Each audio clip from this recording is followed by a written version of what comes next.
मैं 9 साल की हो गई और मैं खुले घराने में आ गई और मेरे तालीम का इंतजाम हो गया। जिसको मैं सेठ जी बोलती थी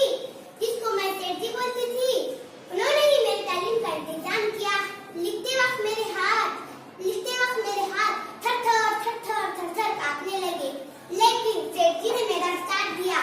सेठ जी ने मेरा हाथ पकड़ कर लिखना सिखाया और ये हाथ सेठ जी ने कभी नहीं छोड़ा। सेठ जी ने मुझे लिखना सिखाया, पढ़ना सिखाया। कभी कभी वो दरख्त के नीचे बैठकर मुझे लिखना पढ़ना सिखाया। इस तरह सेठ जी ने मुझे लिखना सिखाया, पढ़ना सिखाया। सेठ जी की जैसा बुलंद ख्याल करना, बुलंद सोच रखना शुरू किया। लोग कहने लगे, अरे अरे अरे औरत सीखी, ये देखकर लोग मुंह पर हाथ रखते, बुरा भला कहते। फिर 1848 में ऐसा आया, हमने पूना में बाड़े में एक स्कूल खोला। लोग कहने लगे, हाय हाय कितनी बेशर्मी की बात है, लड़कियों का स्कूल खोला। सेठ जी घर जाकर लड़कियों को जमा करते थे। समाज में पढ़ाने वाले टीचर्स को बुरा भला कहते, धमकियां देते थे।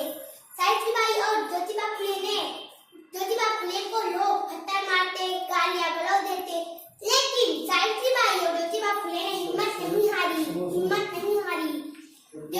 सावित्रीबाई ने कहा, मैं जाती हूँ लड़कियों को तालीम देने के लिए।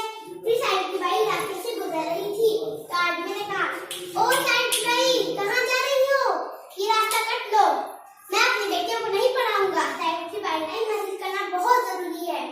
मैं सावित्रीबाई के बहुत से अल्फाज है, मैं चंद अल्फाज कहकर अपनी तकरीर को खत्म करना चाहती हूँ। एक शेर अर्ज है, मंजिल से आगे बढ़कर मंजिल तलाश